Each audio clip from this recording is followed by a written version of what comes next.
Europe সফরের এবারের পর্বে আমরা পা রাখব বিশ্বের অন্যতম ক্ষুদ্র অথচ ধনী দেশ লিচেনস্টাইন। সুইজারল্যান্ডের মনোমুগ্ধকর হাইওয়ে পেরিয়ে ঘুরে দেখব ছবির মতো সুন্দর রাজধানী ভাদুজ।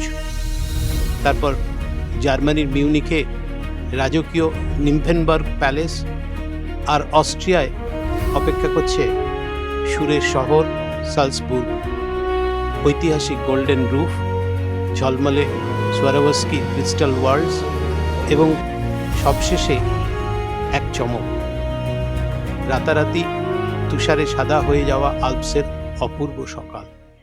আজ 13 মে 2026। জুরিখকে বিদায় জানিয়ে আমরা রওনা দিলাম লিচেনস্টাইনের রাজধানী ভাদুজের উদ্দেশ্যে।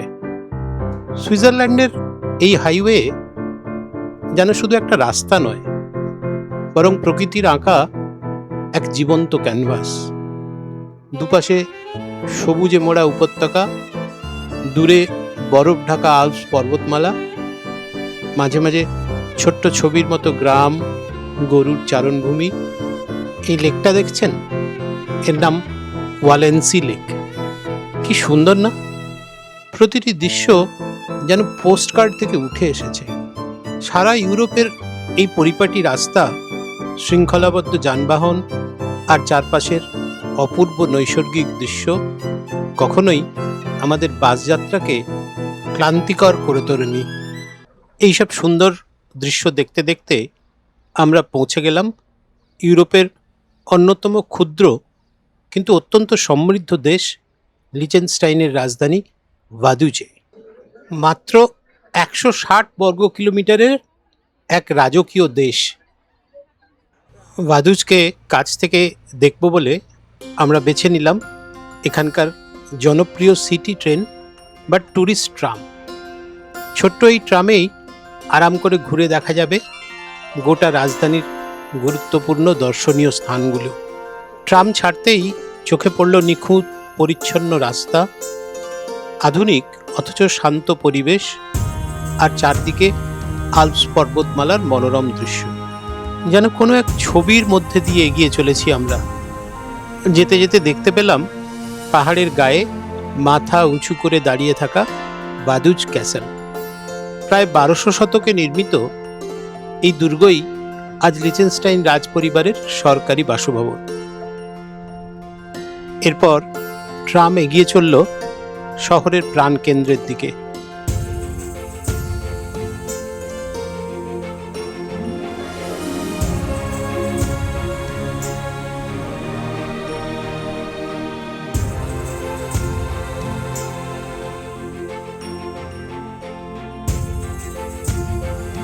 চোখে পড়ল সেন্ট ফ্লোরিন ক্যাথিড্রাল। নিওগথিক স্থাপত্যশৈলীর তৈরি এই গির্জা ভাদুজের অন্যতম পরিচিত স্থাপনা।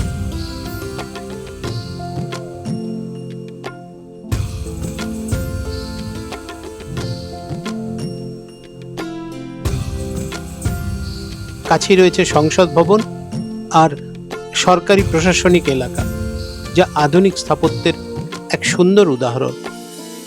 পুরো শহর জুড়ে রয়েছে অসংখ্য ভাস্কর্য, শিল্পকর্ম, সবুজ পার্ক আর আঙুরের বাগান। এত ছোট্ট একটা রাজধানী হয়েও শিল্প, সংস্কৃতি আর পরিচ্ছন্নতার যে অসাধারণ সমন্বয় এখানে দেখা যায়, তা সত্যি মুগ্ধ করার মতো। মাত্র কয়েক হাজার মানুষের এই রাজধানীতে নেই বড় শহরের কোলাহল, নেই যানজটের হর্ন, আছে শুধু শান্ত পরিবেশ, পরিপাটি রাস্তা আর পাহাড় ঘেরা এক অপূর্ব সৌন্দর্য। লিচেনস্টাইনের রাজধানী ভাদুজকে বিদায় জানিয়ে আমরা আবার রওনা দিলাম আমাদের ইউরোপ সফরের পরবর্তী গন্তব্যের উদ্দেশ্যে। কিছুক্ষণের মধ্যেই প্রবেশ করলাম জার্মানিতে। জার্মানির বিখ্যাত অটোবান ধরে চলতে চলতে দুপাশে চোখে পড়েছিল সবুজ প্রান্তর, ছোট ছোট গ্রাম আর মনোরম প্রাকৃতিক দৃশ্য। রাস্তার শৃঙ্খলা আর সৌন্দর্য এই দীর্ঘ পথকেও করে তুলেছিল বেশ উপভোগ্য। আমরা জার্মানির মাটিতে দাঁড়িয়ে কোকাকোলা আকাশে এরকম অবস্থা, রোদ্দুর, পুরো সাহেবই হয়ে গেলাম। আর কতদিন যে এই জিনিস থাকবে আমি জানি না। হ্যাঁ, 18 তারিখ অবধি মেয়াদ আছে, তারপরে আবার সেই কলকাতাতে ফিরে যাওয়া। জার্মানির মাঝখানে আমরা লাঞ্চের জন্য দাঁড়িয়েছি ম্যাকডোনাল্ডসে। এখানে পুরো লাঞ্চটাই হয় কেএফসি, না হলে ম্যাকডোনাল্ড, না হলে সাবওয়ে সার্ফ, এই দিয়েই চলছে। বার্গার, জীবনে এত বার্গার বা ফ্রেঞ্চ ফ্রাইজ খাইনি। আর একটা জিনিস দেখাই, গাড়ি। ওফ, কি গাড়ির display! Audi, BMW, Mercedes Benz, কি গাড়ি নেই! আর কত ধরনের গাড়ি, কত ভ্যারাইটিসের গাড়ি। এই গাড়ি দেখার জন্য আমাদের যাওয়ার কথা ছিল মিউনিখে বিএমডব্লিউ ওয়েল্টে, কিন্তু কোনো এক কারণে সেদিন বিএমডব্লিউর প্রদর্শনী বন্ধ ছিল। তাই আমরা চলে এলাম মোটো ওয়ার্ল্ডে। গাড়ি প্রেমীদের কাছে এটা যেন এক স্বর্গরাজ্য। এক ছাদের নিচে দেখা মিলল Ferrari, Lamborghini, Porsche, McLaren, Bentley, Aston Martin সহ বিশ্বের নামি দামি ব্র্যান্ডের অসংখ্য বিলাসবহুল আর সুপারকার। কিছু গাড়ি শুধু প্রদর্শনের জন্য, আবার কিছু বিক্রির জন্যও রাখা ছিল। চকচকে বডি, অত্যাধুনিক প্রযুক্তি আর নজরকাড়া ডিজাইন, প্রতিটি গাড়িই যেন টেকনোলজি আর শিল্পকলার মেলবন্ধন। গাড়ির সেই অসাধারণ জগৎকে পিছনে ফেলে এবার আমরা পৌঁছে গেলাম মিউনিখের আরেক ঐতিহাসিক আকর্ষণ, নিমফেনবার্গ প্যালেস।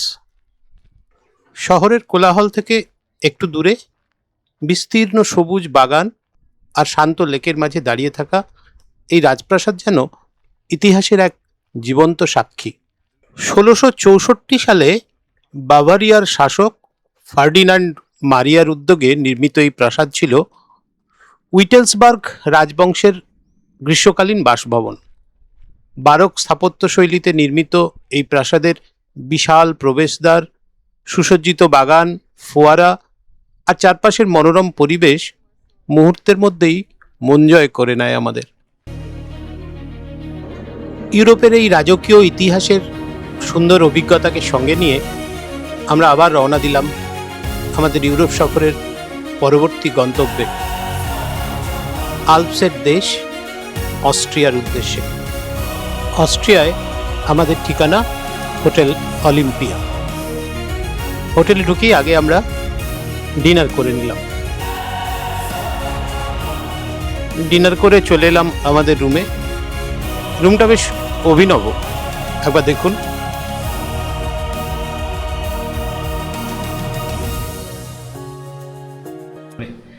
এত বড় বাথরুম, দুখানা বেসিন। যেহেতু এখানে 6 জনের অ্যাকোমোডেশন হতে পারে, এই জন্য দুটো বেসিন। এখানে একটা স্নানের জায়গা, এখানটা কি জানি না কি করবে। তারপরে এইখানে হচ্ছে ওয়েস্টার্ন কমোড। ছিটচির ছিটচির করে বরফ পড়ছে, আর ওই দূরে আল্পসের পাহাড়ের গায়ে বরফ। ওপরটা যদিও মেঘ মেঘ হয়ে আছে, একটু ক্লিয়ার হয়ে গেলেই বরফ দেখা যাচ্ছে।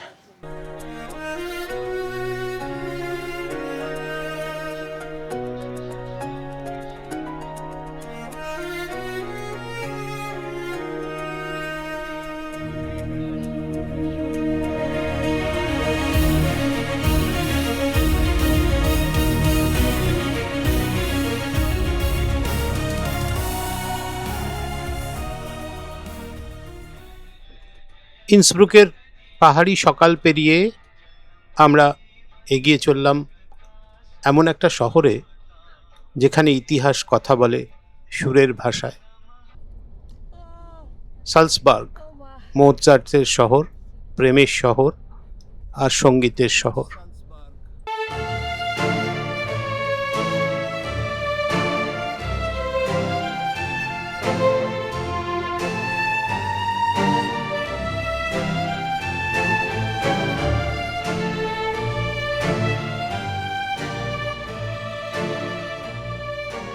আমাদের প্রথম গন্তব্য মিরাবেল গার্ডেন।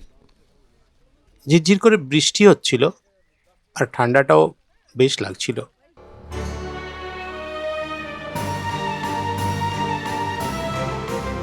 ফুলে ফুলে সাজানো এই বাগানে পা রাখতেই মনে হলো যেন প্রকৃতি নিজেই নিখুঁত যত্নে একটা রঙিন সিম্ফনি রচনা করেছে। এই বাগানের পথ ধরেই একসময় চিত্রায়িত হয়েছিল বিশ্ববিখ্যাত দ্য সাউন্ড অফ মিউজিক ছবির সেই স্মরণীয় দৃশ্য। এখানে হাঁটতে হাঁটতে মনে হচ্ছিল চারপাশে যেন আজও ভেসে বেড়াচ্ছে সেই সুরের প্রতিধ্বনি। And from the movie Sound of Music, remember when the children were playing with the puppets and they were singing? This was all filmed in this building.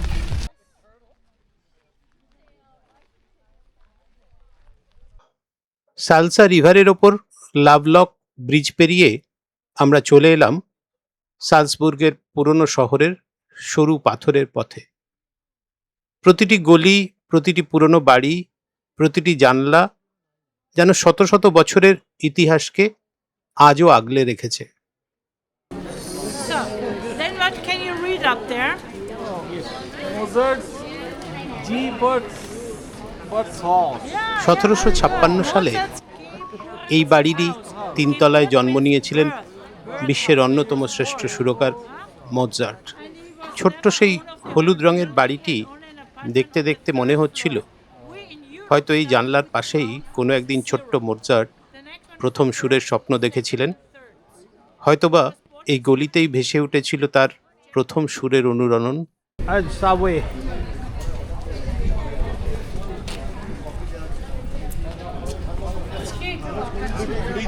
Washroom. আচ্ছা শুনুন, আচ্ছা একটা কথা বলি যে ওয়াশরুম একটা করে আছে।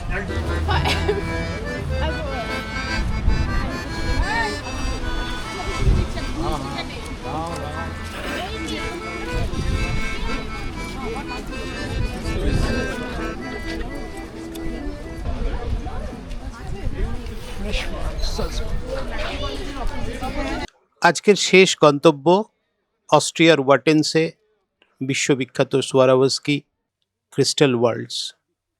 দূর থেকেই চোখে পড়ল সবুজ ঘাসে ঢাকা সেই বিশাল দৈত্যের মুখ, যার চোখে ঝলমলে ক্রিস্টাল আর মুখ দিয়ে অনবরত নেমে আসছে জলপ্রপাত। 1895 সালে ড্যানিয়েল সোয়ারোভস্কি অস্ট্রিয়ার এই ওয়াটেন শহরে তার ক্রিস্টাল সাম্রাজ্যের সূচনা করেছিলেন। সেই প্রতিষ্ঠার 100 বছর পূর্তি উপলক্ষে 1995 সালে তৈরি হয় এই অনন্য ক্রিস্টাল ওয়ার্ল্ডস, যেখানে শিল্প, আলো, কল্পনা আর ক্রিস্টালের ঝলক এক অসাধারণ অভিজ্ঞতায় মিলেমিশে গেছে।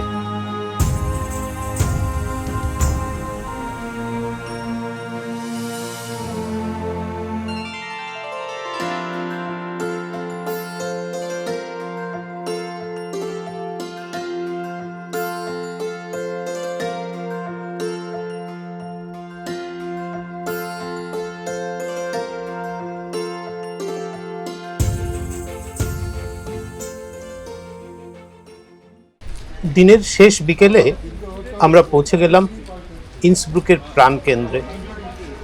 সরু পাথরের রাস্তা, দুই পাশে রঙিন ঐতিহাসিক ভবন আর আলপস পর্বতের পটভূমি। এখানেই রয়েছে ইন্সব্রুকের সবচেয়ে বিখ্যাত নিদর্শন গোল্ডেন রুফ। 1500 সালের দিকে সম্রাট ম্যাক্সমিলিয়ান প্রথমের নির্দেশে এই বারান্দার ছাদে নির্মিত হয়েছিল এই সোনালী রঙের তামার টালি। রাজকীয় অনুষ্ঠান, উৎসব কিংবা ক্রীড়া প্রতিযোগিতা এইসব দেখার জন্যই এই বারান্দা ব্যবহার করা হতো। আজ সারা দিনটাই কখনো আস্তে কখনো জোরে বৃষ্টি হয়ে চলেছে। শেষ হলো আমাদের ইউরোপ সফরের আর একটা অসাধারণ দিন। ফিরে এলাম আমাদের হোটেল অলিম্পিয়ায়।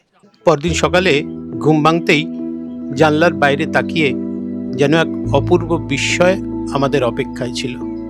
রাতভর তুষারপাতের পর চারপাশ সাদা বরফের চাদরে ঢেকে গেছে। পাহাড়, গাছ, বাড়ির ছাদ সব কিছুই যেন এক রাতেই প্রকৃতির তুলিতে নতুন করে সাজিয়ে দিয়েছে। সকালের নরম আলোয় সেই দৃশ্য সত্যিই আকর্ষণীয়। ব্রেকফাস্ট সেরে আমরা হোটেল থেকে চেক আউট করে বেরিয়ে পড়লাম। এবার আমাদের গন্তব্য ইউরোপের আরেক স্বপ্নের দেশ ইটালি।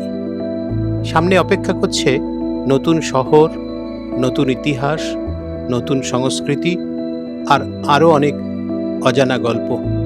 সেই নতুন গল্প নিয়েই দেখা হচ্ছে আগামী পর্বে। আজকের মতো ভিডিওটা এখানেই শেষ করলাম।